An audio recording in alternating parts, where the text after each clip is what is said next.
आज का दिन महाशिवरात्रि अत्यंत पावन पवित्र है। ये हम सबका सौभाग्य है कि हम ऐसे महान पर्व के अवसर पर सभी बहन भाई सभी यहाँ पर उपस्थित, यहाँ पर परमात्मा स्वरूप हमारे गुरु महाराज की उपस्थिति तो स्वयं अपने श्री मुख से कहा करते थे, यहाँ 5 भाई मिलकर के मुझे बुलाएंगे, तुम बुलाओगे मैं आऊँगा। उनकी उपस्थिति उनका सौभाग्यशाली है। वैसे पर्व पर वो हम सबके समक्ष उपस्थित कृपा कर रहे हैं, दया कर रहे हैं।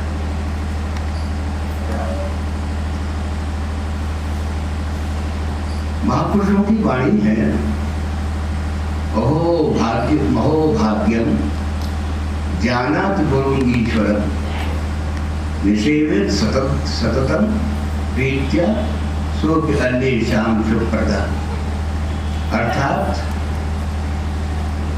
ये सौभाग्यशाली है, उनका बड़ा भाग्य है जिन्होंने गुरु को साक्षात ईश्वर जान लिया है।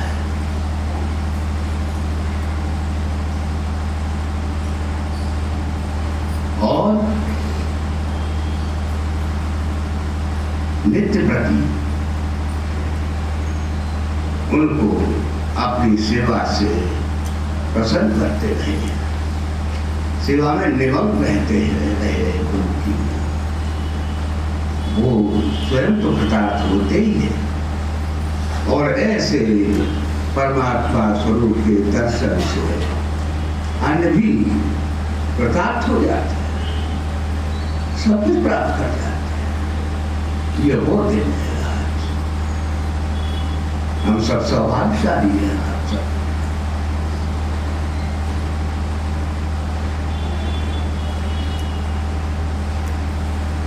परम समर्थ गुरु महाराज की वाणी है, गुरु परमात्मा है, साक्षात ईश्वर है। ईश्वरवत नहीं, ईश्वर के समान नहीं, वो साक्षात ईश्वर हमारे समक्ष। जो शिष्य इस भाव में अभी तक नहीं आ पाया है वो शिष्य नहीं है।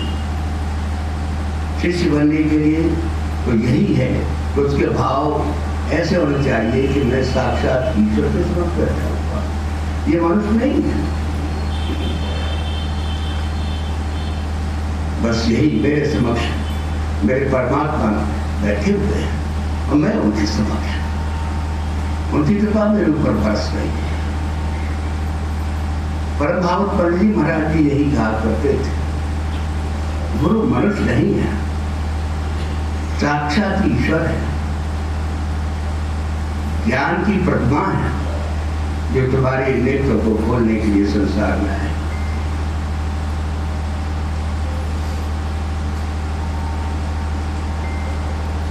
नेत्र बदल जाते हैं, नेत्र तो यही है, लेकिन देखने का नजरिया बदल जाता है।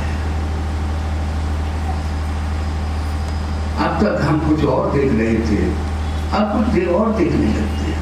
पंडित जी महाराज कहा करते थे, ऐसे अवसरों पर आकर के भंडारों में और उत्सवों में ऐसे अवसर आते थे, तब कहते थे ये तो आत्मा का मेला है। वो सब आत्मा को देखते थे, वो तो ऊपर के खोल है, सब कुछ मनुष्य ही नहीं, पशु पक्षी कीट पतंग, उसके अंदर में वही विराजमान है, वही शक्ति कार्य कर रही है। वो शक्ति नहीं है तो कुछ नहीं है, मिट्टी। तो ऐसे गुरु के लिए क्या कहा जाए, वाणी नहीं है। संसार में 3 देव माने गए हैं, ब्रह्मा विष्णु महेश। तीनों के कार्य अलग अलग हैं। ब्रह्मा उत्पत्ति का कार्य करते हैं, सृजन करते हैं। विष्णु भरण पोषण करते हैं और शंकर कल्याण करने वाले। कंधार नहीं करते हैं, कल्याण करते हैं। गुरु तीनों कार्य करते हैं, सृजन का भी कार्य, भरण पोषण का कार्य और कल्याण का भी कार्य। कैसे? सृजन का कार्य कैसे करते हैं? माता पिता के द्वारा का ये शरीर दिया हुआ है, हम किसी भी वर्ण के हैं, किसी जाति के हैं, जो गुरु के प्रचरणापन्न हो जाया करते हैं, गुरु ने तुझ संज्ञा प्रदान करते हैं। बुझ जन्मना जायते तो जन्म, अर्थात वो दुष्ट संज्ञा को प्राप्त हो जाती है, शरीर बदल देते हैं, दूसरा जन्म प्राप्त होता है। कोई भी जन्म या हमारी जाति या वर्ग बढ़ रहा हो, कोई पूछता है आजकल यहाँ पर भंडारे में अपने में मिलते हैं लोग बात, क्या आप किस जाति के हैं? ज्यादा से ज्यादा इतना ही पूछ लेते हैं, आपका श्रोता क्या है, कहाँ से आए हैं, जाति और पूछता है, क्योंकि जाति रही नहीं जाती है गुरु के इस दरबार में जाकर। वो तो उस संज्ञा को भूल जाते हैं, जिस संज्ञा को प्राप्त हो जाते, भरण पोषण गुरु करता है। पंडित जी महाराज कहा करते थे, गांठ मुट्ठी बांधे नहीं, मांगत में सब जाए, पीछे पीछे घर फिरे, भूखे नहीं रह जाए।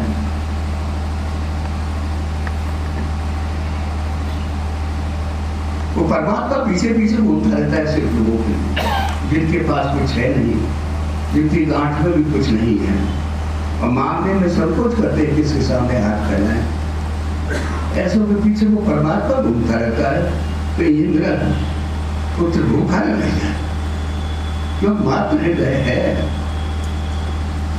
माता अपने पुत्र को कभी भूखा नहीं देती। ऐसे गुरु के पास दया करते लोगों की बुझाते, वो उनकी सब खबर लेते हैं। गुरु महाराज ने लिखा एक सूफी महात्मा के बारे में, एक सूफी महात्मा थे बड़ा वक्ष, उनका एक शिष्य था, वो जा रहा था कहीं पर, एक बाजार में गया हुआ था, बड़ी भूख लगी थी, बहुत तेज भूख लगी थी, या मेरे पीर खाना खिला, भूखा। जहाँ पर वो अरदास कर रहे थे अपने गुरु से, अपने पीर साहब से, ऊपर दूसरे पीर रहते थे, उन्होंने आवाज सुनी, अरे नीचे कोई भूखा है। अपने गुमास्ते को आज्ञा दी कि भाई अच्छा खाना लेकर के, थाल में लेकर के जाओ, कोई नीचे भूखा है। लेकर के गया, उनके सामने रखा, अपने गुरु का ध्यान करके उन्होंने कहा कि आपकी बड़ी कृपा हुई है, ये खाना भोजन किया, निवृत्त हो गए, प्रसन्न हो गए, और उसके पश्चात कहने लगे, या मेरे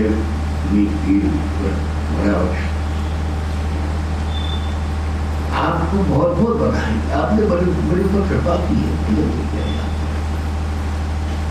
मैं आपका शुक्रिया अदा करता हूँ। ऐसा कह रहा था वो भोजन का थाल लेकर के ऊपर गया, वो पीर उससे पूछ रहे थे कि क्या कह रहा था वो, कि हुजूर खाना तो आपका खा रहा था और शुक्रिया अदा आपने पीर को कर रहा, यही तो सीखो। उसके पीर ने तो यहाँ पे इंतजाम कराया नहीं, तभी तो उसको प्राप्त हुआ, उसके पीर की इच्छा थी, उसके खाया। तो ऐसे ही वो भूखा नहीं लगे देते, कृपा करते हैं, दया करते हैं, जो उनके हो जाते हैं कृतार्थ हो जाते हैं, जीवन लाभ प्राप्त कर जाते हैं। इसके लिए जीवन प्राप्त,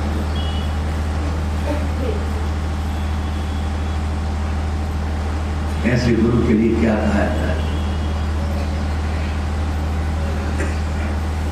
हमारी मौन रह जाती है, शब्द ओढ़े पड़ जाते हैं, कैसे क्या कह सकते हैं। महिमा अमृत मोर बत थोड़ी, रवि सब मुख सद्यो कलोरी। आपकी महिमा तो अमित है, वर्णातीत है, और कह सकेगा आपके लिए। मेरे लिए तुच्छ अल्प बुद्धि के मनुष्य के लिए संभव नहीं है आपकी महिमा का वर्णन करना, लेकिन कहते क्यों है? मेरा तो हाल तो ऐसा है, वो कहते हैं तुलसीदास जी कि सूर्य के समक्ष जैसे जुगनू का प्रकाश होता है, ऐसा मैं पगलू में क्या कह सकता हूँ। वास्तविकता यही है। गुरु की महिमा हर्षो भारी, वेद पुराण थकी है विचारी, ब्रह्मा व्यास करें पर फल में, जो गुरु कृपा करे। गुरु के यहाँ कुछ भी अधेर नहीं है, हमने मांगना जाना ही नहीं। जो मांगना जानते हैं उनको बस अपने जैसा तारी बना देते हैं, सब कुछ प्रदान कर देते हैं, अयाचक बना देते हैं, याचक को अयाचक बना देते हैं, कहां से कहां पहुंचा देते हैं। तो मनुष्य भूल जाता है गुरु के उपकारों को, क्योंकि भूलने की आदत जो है वो अपने ही समझता है अहम। एक संस्मरण सुनाना चाहता हूं जो परम भागवत पंडित जी महाराज के संबंध में है। एक भंडारा हो रहा था बिहार में, गुरु महाराज साथ गए हुए थे। तो जिस मीटिंग में गुरु महाराज का बोलना था, उन्होंने पंडित जी महाराज से कहा, पंडित जी हम तो कुछ अस्वस्थ हैं, हम नहीं बोलेंगे, तुम जाकर करो। पंडित जी महाराज सोच रहे कि क्या करो, कैसे आते पहुंचे। प्रवचन हुआ, बहुत सुंदर प्रवचन हुआ, लोग गदगद हुए सुन करके। उसको अहम जागृत हो गया। यह अहम साधारण पुरुषों को भी नहीं, अच्छे अच्छे महात्माओं को भी अपने शिकंजे में ले लिया करता है। वही पंडित जी महाराज के अंतर में ये भाव आ गया कि गुरु महाराज प्रसन्न हो गए, खूब बढ़िया। अपने सब चले गए, कमरे में अकेले थे। गुरु महाराज ने कहा अकेले हैं। गुरु महाराज स्वयं उस कमरे में बगल में कमरा था। वो तो यही सोच रहे थे गुरु महाराज मेरी बड़ी तारीफ करेंगे, लेकिन गुरु महाराज की भावनाएं वो कुछ अलग ही थी।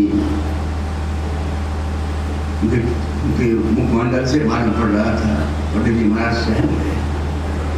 पंडित जी ऐसे ही प्रवचन दिया जाता है जैसे तुमने दिया था,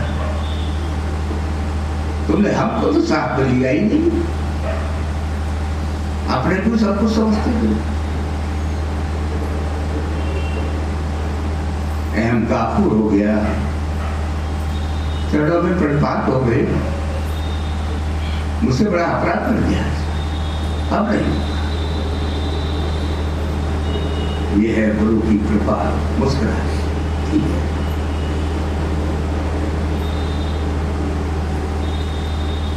क्या क्या कहा जाए बिहारी जी, जिनसे बिहार के लोग कभी तो नहीं हो सकते हैं, कृतज्ञता प्रकट करते रहते हैं हमेशा। उनके द्वारा ही पूरे बिहार में सत्संग का प्रचार प्रसार हुआ। कैसे हुआ? उन्होंने 4 भाइयों को आज्ञा प्रदान कराई गुरु महाराज से, और उन्होंने आकर के प्रचार प्रसार किया है। बिहार के लोग सभी जानते हैं। और कैसे बिहारी जी थे, किस तरह से जाए साधन में उन्होंने पढ़ा, कैसे महात्मा भी है, नाम नहीं आकर्षण था, बस चल दिए। ईटा में जाते हैं, ये ईटा कहाँ से जाते हैं, उन दोनों में चिकावाद से सड़क थी, उससे जाया करते थे, पतली सड़कें थी वैसी। आए वहाँ से तो वहाँ पर जिस स्टेशन से बैठते थे, हाथी पर आते थे, महापुरुष थे। वहाँ पर वो सहायक अध्यापक, वो महामास्टर जो थे, सहायक स्टेशन मास्टर,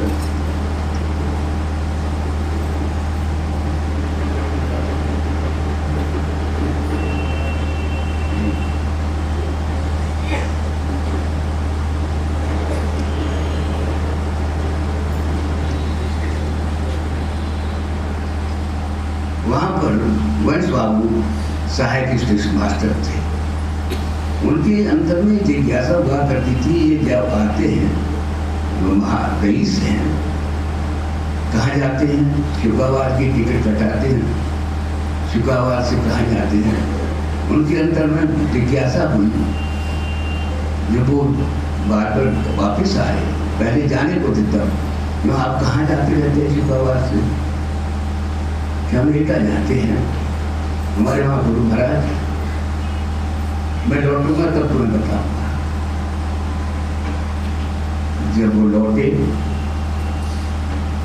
उनके क्वार्टर में वो निद्रा कर ही रहे थे, बच्चा अपने अंदर ढेले, उन्होंने ये किया, सर्वप्रथम मैं आज्ञा प्रदान कराया। ऐसे 4 लोग जो थे, मालिक सुचेल बाबू, ठाकुर साहब मुगल सराय के, और चंद्रमा बाबू, इन 4 लोगों को आज्ञा प्रदान किया। उन्होंने बिहार में आकर के प्रचार प्रसार जो किया, सब बिहार के लोग जानते हैं। तो कैसे बिहारी भी थे, सिद्धियों की बहुत सिद्धियाँ प्राप्त की, लेकिन गुरु महाराज के दर्शन किए, कृतार्थ हो गए, सिद्धियाँ सब छोड़ दी, उनके ही होकर के रहे। तो ये होती है गुरु भक्ति। गुरु का एक आकर्षण होता है, उस आकर्षण में खिंचे को चले आते हैं लोग, और उनके दर्शन मात्र से कृतार्थ हो जाते हैं, क्या प्राप्त होता है। ये कौन सी विद्या है? 2 तरह की विद्याएं होती है, अपरा परा। अपरा जीविका के लिए है, ये वाणी का विषय है। छोटा सा बच्चा बैठा हुआ शिक्षक की समक्ष आ दिखा दिया, इसे वो नहीं जानता इस आ से आगे क्या क्या हो। शिक्षक की वाणी और शिक्षक बढ़ते चले गए, कहाँ से कहाँ वो बालक पहुँच गया। कहीं इंजीनियर हो रहा है, डॉक्टर हो रहा है, प्रोफेसर हो रहा है, और अच्छे अच्छे पदों को शिक्षित कर रहा है। कैसे? उस ज्ञान को गुरु के द्वारा। और ये परा ज्ञान का है, परा विद्या है, सा विद्या या विमुक्त है। वो विद्या है जो संसार से आवागमन से हमें छुटकारा दिला देती है। उसको प्राप्त करने के लिए वाणी का कार्य नहीं है, वाणी की पहुंच नहीं है।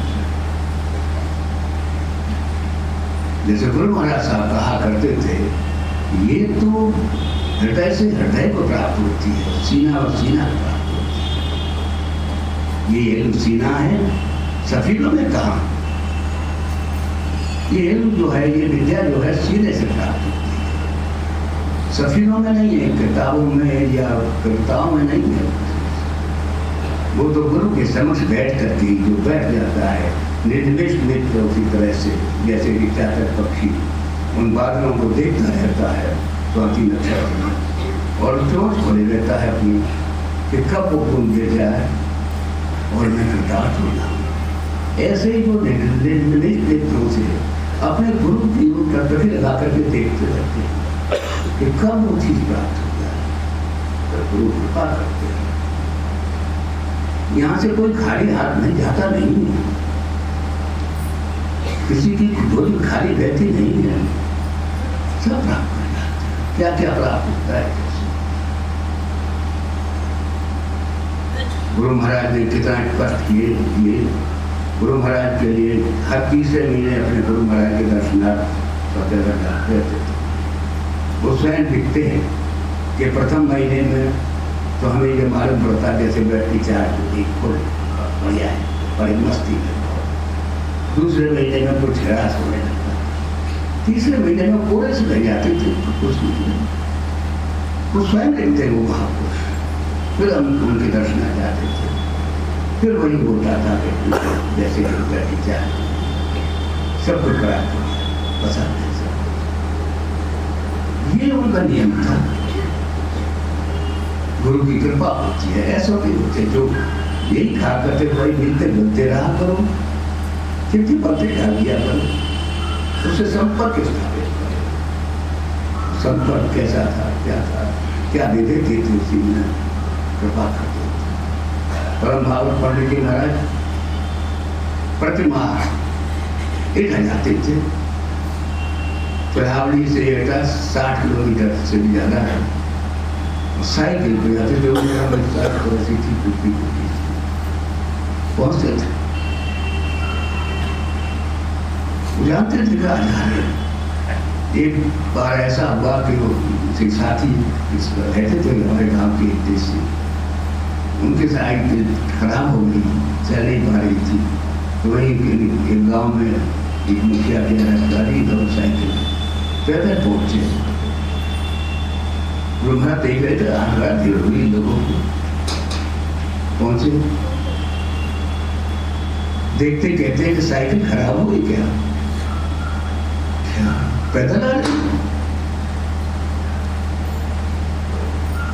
वो कौन सी दृष्टि थी, किस तरह से कहा, और देखते रह गए, कृतार्थ हो गए सब। एक नहीं न मालूम महापुरुषों के कितने संस्करण हैं, गुरु महाराज ने क्या क्या किस तरह से किया है। कभी कभी छोटी छोटी बातों की छोटी सी बात मैं बताऊँ आपको, यहाँ घरे एटा जाते थे, गुरु महाराज पत्र लिख दिया करते थे, हमारे यहाँ हमारे ताऊ जी का कार्य करते थे, तो पंडित जी घी लेते आना, तो हर वर्ष लेके जाते थे, जब भी जाते थे हर महीने जब जरूरत होती तो लिख देते। एक बार लिखा नहीं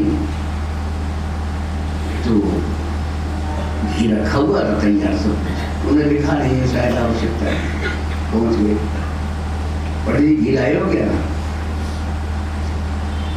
गिरफ्तार हो गए, आपने लिखा नहीं था कि आप भी जरूरत पड़ेगी तुम्हें लिखने के लिए। पंडित जी महाराज परिवार को दिए, अब नहीं पड़ेगी। उसके पश्चात तो मुझे जो बिल्कुल आभास हुआ करता था, ये चीज समझा।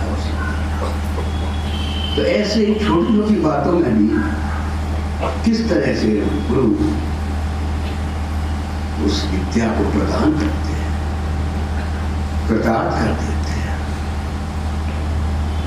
आज ऐसे ही महान दिवस जो उपलक्ष्य में हम सब बैठे हुए हैं, वो साक्षात परमात्मा स्वरूप हम सबके समक्ष है, उनकी कृपा की वर्षा हम सबके प्राप्त हो रही है, निमग्न होते चलेगा।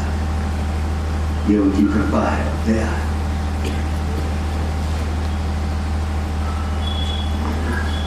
तेरे दर पे आते हैं, आते रहेंगे, सदा की फूल फल के गाते रहेंगे।